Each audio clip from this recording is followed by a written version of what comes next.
Bonjour. Les membres de la commission Art, Culture, Sport et Solidarité 2 ont décidé de réaliser un film parlant de tolérance et des situations de discrimination.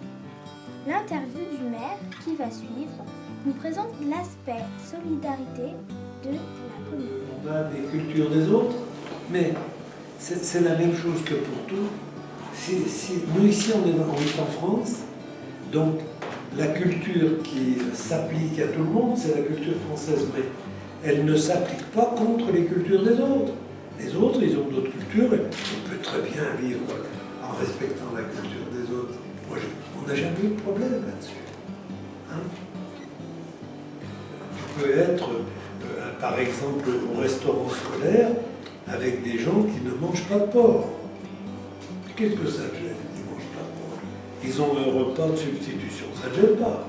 Donc moi, ça ne me gêne pas qu'eux ne mangent pas de porc. Non. Voilà, donc le respect, c'est quelque chose que l'on a, je veux dire, c'est pas un effort, le respect. C'est même pas un effort. C'est quelque chose qui est normal, qui est naturel. Voilà, il n'y a même pas besoin de se forcer, tu vois. Si quelqu'un est, je sais pas, moi je me rappelle de quelqu'un qui pouvait pas, qui n'aimait absolument pas les petits pois. C'est rien les petits pois. Hein. Mais pourquoi on l'aurait forcé? Si vraiment, une fois qu'il avait... Pourquoi on l'aurait forcé? Et le motif est forcé. Donc, tu ne manges pas de petits pois, tu manges autre chose. Donc pour les donner des repas au restaurant, ou les autres données, les données de jours de prière, etc. On peut tout à fait respecter les autres. Voilà, bon. C'est pas, tout ça, c'est pas... Si c'est vu comme une contrainte, c'est pénible. Mais si c'est vu tout simplement dans le respect avec les autres, il n'y a pas de difficulté. Quels sont les avantages et les inconvénients? Non, les avantages, pour moi, les inconvénients, ils sont mineurs. Il n'y a que quelques-uns qui voient les inconvénients, qui aimeraient que tout le monde soit dans des rails, voilà. Mais les avantages, mais c'est quand même extraordinaire. On nous apprend ce qui se passe dans d'autres pays. C'est extraordinaire. Par exemple, vous avez un Anglais, il va vous apprendre comment en Angleterre on fait telle chose. Vous avez un Allemand, c'est pareil. Vous avez un Américain, c'est pareil. C'est des plus. C'est jamais des moins, puisque on vous apprend. Par exemple, quand moi j'avais votre âge, en France, on ne savait pas ce qu'était le couscous. On ne savait pas ce qu'était le couscous. Maintenant, on partage le couscous. Hein? Eh bien, vous apercevez que chaque personne étrangère qui vient, elle vous apporte quelque chose. La seule donnée, elle ne doit pas essayer de vous obliger. Mais si elle ne vous oblige pas, elle vous apprend quelque chose. Hein? C'est quelque chose, c'est formidable ça. Il n'y a pas de... Dans le fond, on pourrait voir tout en difficulté, mais ce ne sont pas des difficultés. Hein. Ce sont... alors, peut-être qu'il ne faut pas non plus écouter tous ceux qui ont un mauvais esprit, veulent imposer aux autres comment ils vivent. Moi, je sais comment je veux vivre. Toi, tu sais comment tu sauras comment tu veux vivre. Je ne vois pas pourquoi je t'obligerais à vivre comme moi. Hein. Et toi, pourquoi tu m'obligerais à vivre comme toi. Donc, c'est ça l'important. Hein? Et le fait que nous puissions vivre ensemble, ça c'est facile. Hein? Comment sensibiliser les citoyens de la commune sur les principes de la laïcité? Alors vous savez ce que c'est que la laïcité? C'est que l'on puisse vivre ensemble avec chacun nos religions, nos convictions, sans qu'il y ait une guerre entre nous.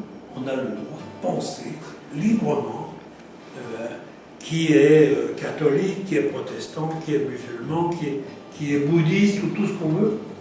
Ça regarde chacun d'entre nous. Mais la laïcité, c'est que tous ces gens qui ont des religions et des convictions différentes, tous se soumettent à la loi. C'est la loi, la règle. Ce n'est pas la religion la règle.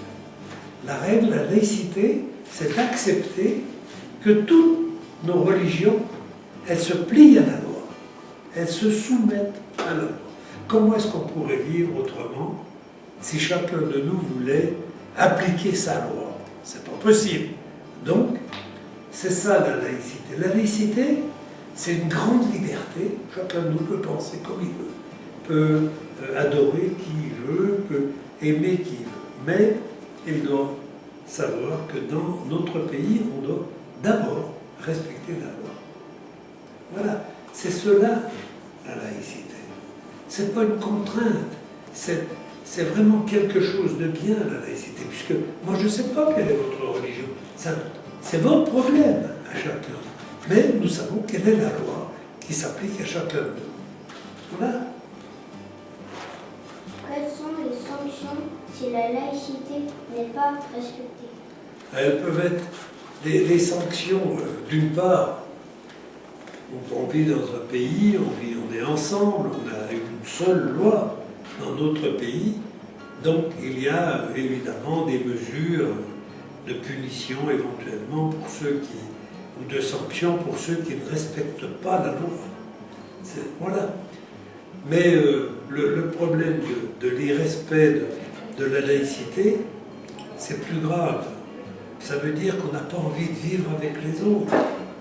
Donc c'est plutôt que de voir les inconvénients et comment on peut sanctionner quelqu'un, il faut lui apprendre quel est l'avantage de la laïcité. Parce que dans le fond, c'est un avantage. Je ne sais pas quelles sont vos convictions, vos religions. Et puis, pourtant, vous êtes à la même école. Ça, c'est pas mal. Hein? Ça permet... déjà, on comprend les autres, même quand ils sont différents. C'est ça le truc différent. Donc, c'est un échec quand des gens ne respectent pas la laïcité. Mais ce n'est pas un échec seulement pour eux. Ça veut dire qu'on n'a pas su expliquer qu'il y avait un intérêt à la laïcité. Mais voilà, moi je peux, ici, il y a des gens avec qui je travaille.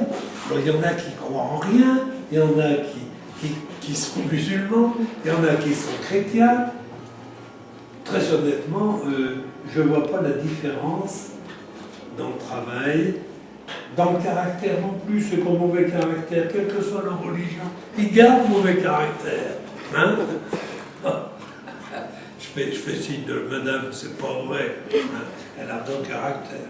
Mais c'est pour vous dire que non, les règles qui font que l'on peut vivre ensemble sont beaucoup plus importantes que les malheureux, les pauvres d'esprit qui voient de la différence, du conflit, de la guerre, partout.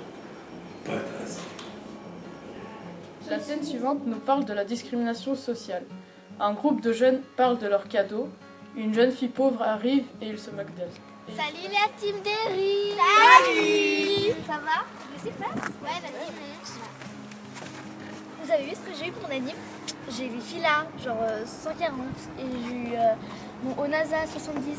Mais ça va, ça passe. Ouais, ça va. On aurait dû les soldes. Et toi, t'as eu quoi? Moi, j'ai eu un overboard à 300 balles et j'ai eu un iPhone 7 à 700 balles. Ah, ça passe. Ouais, ça passe. Et toi, Carla? Moi, j'ai eu un poney, c'est un andalou, c'est trop beau, j'adore. Tu nous inviteras à ta villa? Mais ouais, grave, celui-là, de toute façon, j'en aurai d'autres. Et toi, t'as eu quoi? Moi, j'ai eu les 270, 120 € et la Nintendo Switch, 300 €. Trop cool. On passera chez toi pour y jouer un petit peu. Ouais, ok. On amènera les nôtres aussi. Ouais, et puis mes poneys, on pourra... Salut, vous parlez de quoi? Tu peux partir là, on est en PV, s'il te plaît. Et vu comment t'es habillée, ça pique les yeux. Grave, tu les as trouvés où tes vêtements là? Dans une poubelle? Je pense que les chaussures vont avec aussi. La déchetterie. Pauvre bichou, elle pleure, regardez-la. Oh là là. On va l'aider. N'apprécie pas une personne pour son apparence ou pour ce qu'elle porte, Mais pour sa personnalité. certaines personnes n'ont pas les moyens et ne peuvent pas s'acheter de la marque. Ce n'est pas pour autant que c'est moins importante. Cette dernière scène parle de la discrimination raciale. Un nouvel élève intègre une classe. Les élèves se moquent de lui, l'harcèlent et l'excluent du groupe. Écrivez la date.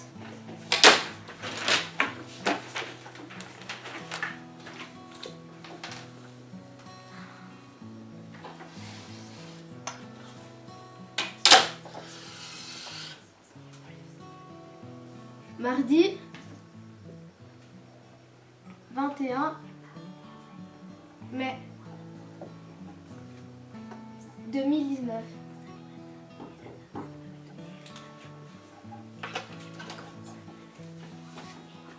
Entrez. Ah, bonjour. Les enfants, je vous présente votre nouveau camarade de classe. Vas-y, je te laisse te présenter. Bonjour, je m'appelle Faris Fofana, j'ai 10 ans et je viens de Grenoble. Tu peux t'installer.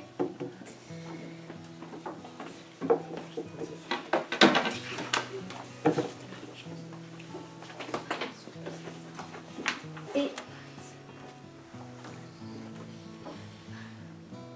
Faris, c'est de la salle qu'il a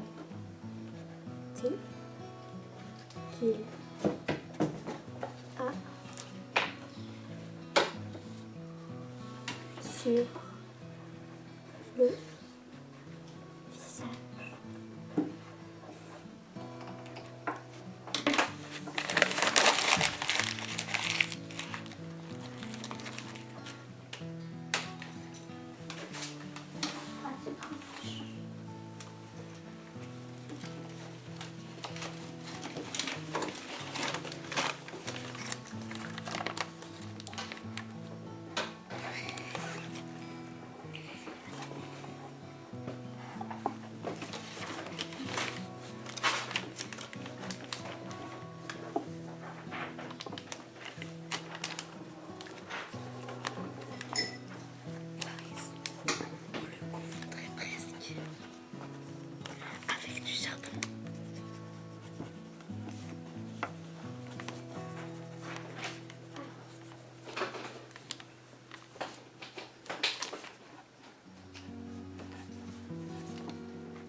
Et on ne traîne pas avec nos esclaves.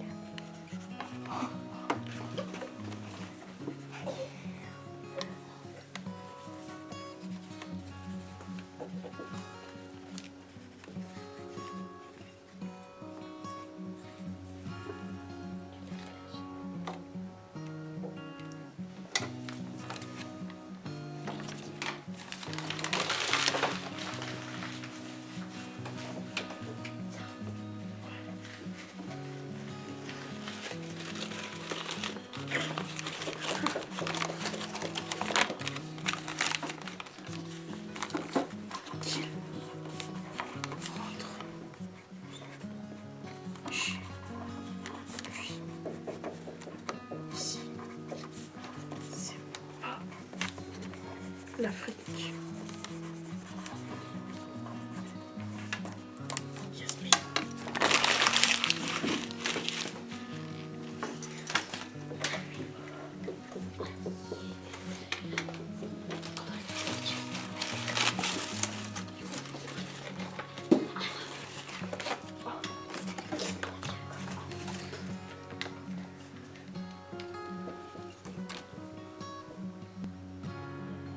On ne choisit pas ses amis selon sa couleur de peau Ou son origine.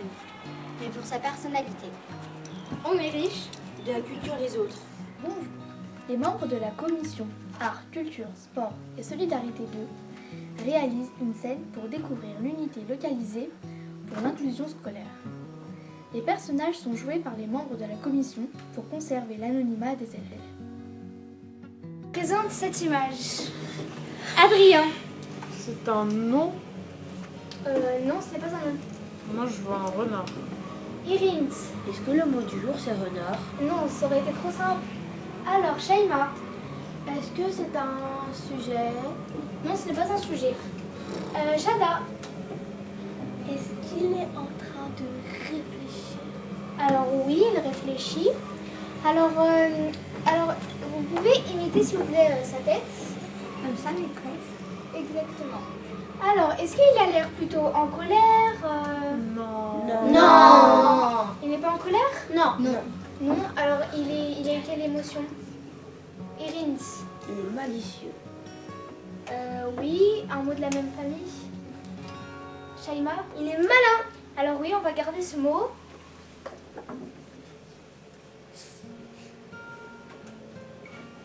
Malin. Alors malin, c'est un mot, c'est un nom, un verbe. Nadine. C'est un verbe. Alors non, ce n'est pas un verbe. Irins. C'est un adjectif. Alors oui, c'est un adjectif. Est-ce que vous avez un synonyme de malin? Alors, Shada. Elle est maligne. Maline? Non, c'est non. Shaima. Malicieux. Alors oui, c'est un mot de la même famille. Alors, si je vous dis que dans le mot, il y a 2 syllabes et 4 lettres. Nadine. Rapide. Alors non, mais ça commence bien par un R. Nadine. Il est très rapide. Non. Il est très rapide. Toujours pas, non. Adrien. Il est rusé. Voilà, décrivez la date et le mot du jour. Alors, tu arrives à écrire? Oui.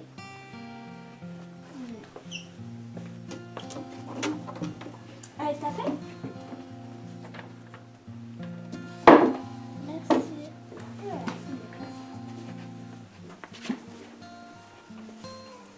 Alors, est-ce que tu arrives à lire le mot que tu as écrit? Rusé. Oui, très bien.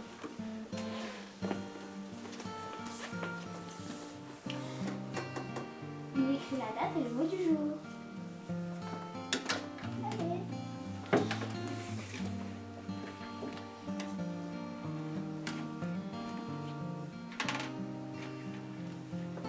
Alors, vous y arrivez? C'est pas un Z, c'est un S. C'est écrit tableau. Et toi, tu arrives? Applique-toi un peu plus.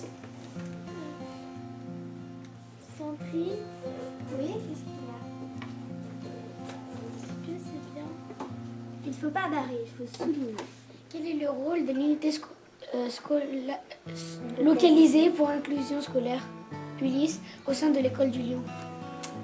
Et ben, son rôle, c'est d'accueillir les enfants qui sont en situation de handicap, qui ont un petit handicap mental, qui les empêche de suivre dans leur classe, qui fait qu'ils prennent trop de retard, qu'ils ont besoin d'aide, qu'ils ont besoin de travailler autrement dans un petit groupe, pour répondre à leurs besoins. Voilà, pour aller à leur rythme. Quel est votre rôle au sein de cette classe, Madame Noisier? Quel est votre rôle au sein de cette classe en tant que coordinatrice du dispositif Ulysse? Et quel est votre rôle au sein de cette classe en tant qu'auxiliaire de vie scolaire? Et ben, mon rôle, c'est d'être maîtresse, comme toutes les autres maîtresses de l'école. Alors après, on va pas parler de classe, on va parler de dispositif. Les élèves, ils sont dans leur classe, et quand vous passez à des matières qu'ils ne peuvent pas suivre, donc la plupart du temps, c'est le français et les mathématiques, ils viennent avec moi pour faire là où ils en sont. Donc pour certains, on va apprendre à lire, pour d'autres, on va faire de l'écriture, pour d'autres, on va faire de la grammaire, mais sur un niveau plus bas que le vôtre, puisque sinon, ils seraient avec vous pour suivre. Voilà, dans la classe, ça va être ça, mon rôle d'être maîtresse, c'est de leur apprendre des choses. Et c'est quoi votre rôle au sein de cette classe en tant qu'auxiliaire de vie scolaire? Alors en tant qu'auxiliaire de vie scolaire, c'est de les... quand je peux être soit dans la classe, soit dans le dispositif. Quand c'est dans la classe, c'est pour pouvoir trouver des petites choses qui leur permettent de suivre comme les autres. Des fois, ils peuvent être empêchés par la lecture, donc je les aide dans la lecture pour qu'ils puissent continuer à suivre en géographie, par exemple. Et après, quand c'est dans le dispositif, ça peut être de seconder la maîtresse, suivant les travails. Chacun fait des choses différentes, donc ça peut être un petit atelier à côté, ou bien vérifier ou aider les enfants pour le travail qu'ils ont à faire. Donc c'est plus de l'aide en plus. Quelle est la capacité d'accueil de cette classe? De ce dispositif 12 élèves, maximum. Comment se déroule une journée type? Et comme dans vos classes, on a des rituels à l'accueil, ils ont des ateliers, ensuite on passe au travail d'écriture, puis aux mathématiques, puis tout comme vous. Comment accompagnez-vous les élèves au sein de votre classe? Des petits temps de regroupement tous ensemble pour parler de ce qui va pas. Du coup, on travaille beaucoup en petits groupes, donc parfois on est 3-4 et ils sont tout seuls, soit avec Sandrine, soit avec moi. Comment sont-ils accompagnés lorsqu'ils intègrent les autres classes? Dans quel sens? Dans une autre classe que leur propre classe? Ou quand ils vont dans leur propre classe, que vous avez déjà vu, des fois ils sont tout seuls parce qu'ils sont capables de faire la même chose que les autres, ou bien c'est adapté et la maîtresse de leur classe sait ce qu'il faut faire pour qu'ils puissent continuer à travailler comme vous. Quel support utilisez-vous pour accompagner vos élèves? On utilise des supports que je crée, beaucoup. Ils n'ont pas de manuel, ils n'ont pas de fichiers de mathématiques. C'est beaucoup de choses que je fais. Donc des fiches de travail où il y a le moins d'informations possible pour qu'ils puissent aller à l'essentiel. Ou alors on travaille avec de la manipulation. En mathématiques, on va vraiment compter les jetons, on va vraiment compter les œufs. On va manipuler pour se rendre compte du problème, de tout un tas de choses. On a d'autres supports qui sont les ordinateurs et les tablettes qu'on utilise aussi pour faire des applications éducatives. Il y a beaucoup d'applications pour apprendre à lire, pour apprendre à compter. Voilà, je crois que c'est tout. Les supports.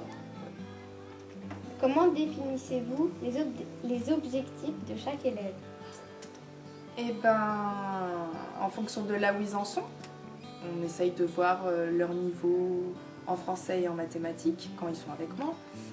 Et puis on essaye de faire un petit objectif très proche de ce qu'ils savent faire. Et on avance objectif par objectif. S'il ne sait pas encore lire, le premier objectif, ça va être de connaître les lettres. Après, d'assembler deux lettres ensemble, complexe, et puis après, de lire les petits mots, etc. Comment se déroulent les évaluations? Il n'y en a pas. Ils en ont en tout début d'année, justement pour fixer leur objectif, pour savoir où ils en sont. Et puis ensuite, on travaille en évaluation formative, c'est-à-dire que tous leurs travaux sont évalués. Et je me rends compte au bout du 5e travail sur le verbe, si ça fait 5 fois qu'ils réussissent, pour moi, c'est que c'est acquis. Si c'est 5 fois où ils n'y arrivent pas, c'est que c'est pas acquis. Donc on continue.